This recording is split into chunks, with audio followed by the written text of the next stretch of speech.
Chicken குழம்பு வைக்கிறது எப்படின்னு இந்த வீடியோக்குள்ளே போய் பார்க்கலாம் வாங்க. சிக்கன் இப்போ எடுத்துகிட்டு வந்தாங்க, அதை இப்போ கழுவி நல்லா வச்சுக்கிறேன்.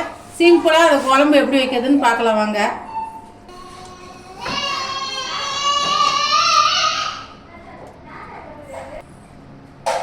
ரெண்டு லவங்கம், ஒரு கல்பாசி போட்டுக்கலாம். பொரிஞ்சிருச்சு. வெங்காயத்தை நறுக்கி வச்சிருக்கிறேன். அதை அப்படியே நல்லா வணக்கிக்கலாம். வணங்கத்துக்கு கொஞ்சம் உப்பு போட்டுக்கலாம். காய் குருமாவுக்கு எல்லாமே ரெடி பண்ணி வச்சுருந்தேன். பிள்ளைங்க சிக்கன் கேட்கவும் ஆசையாக கேட்கவும் சரின்னு காய் அந்த குருமாவை நிறுத்திட்டு அதுக்கு வச்சதை இப்படியே சிக்கன் சும்மா சிம்பிளாக குழம்பு வைக்கலான்னு ரெடி பண்ணிட்டேன்.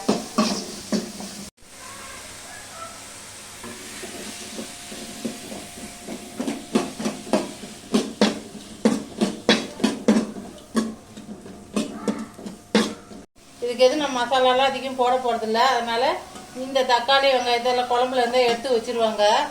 அதனால் இதை அப்படியே ஆற வச்சு அரைச்சிட்டு வந்துடலாம். அப்படியே இதுலேயே வணக்கிடலாம். எல்லாமே இதுலேயே இஞ்சி பூண்டு பேஸ்ட் போட்டுக்கலாம்.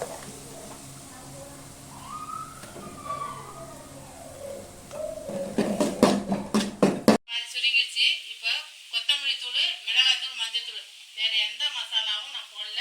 இந்த மட்டும் தான் போடுறேன். குழம்பு அவ்வளோ டேஸ்டாக இருக்கும். தண்ணி மாதிரி இருந்தாலும் ரொம்ப டேஸ்டாக இருக்கும்.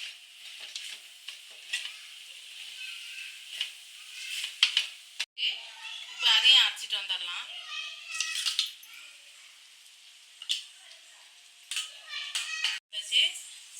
இப்போ இந்த சிக்கனோட இதை ஊற்றிடலாம். ஊற்றிட்டு நல்லா கலந்து விடலாம். வெங்காயம் தக்காளிலாம் எடுத்து வைக்காத சாப்பிடுவாங்க பிள்ளைங்க. இட்லி, தோசை, களிங்களுக்கு சாப்பிடலாம். அந்த குழம்பு இப்படி வச்சா ரொம்ப நல்லாயிருக்கும். ஊற்றிக்கலாம். ஊற்றிட்டு இந்த குழம்புக்கு தேவையான தண்ணியை ஊற்றிட்டு வேக விடலாம்.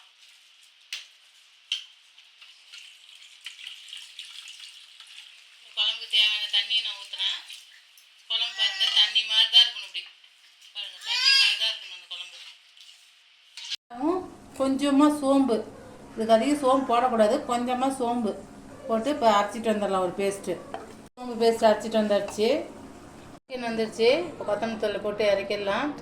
ட்ரை பண்ணி பாருங்கள். இந்த வீடியோ பிடிச்சிருந்தா லைக் பண்ணுங்கள், ஷேர் பண்ணுங்கள், கமெண்ட் பண்ணுங்கள், சப்ஸ்கிரைப் பண்ணுங்கள். தேங்க்யூ, பாய்.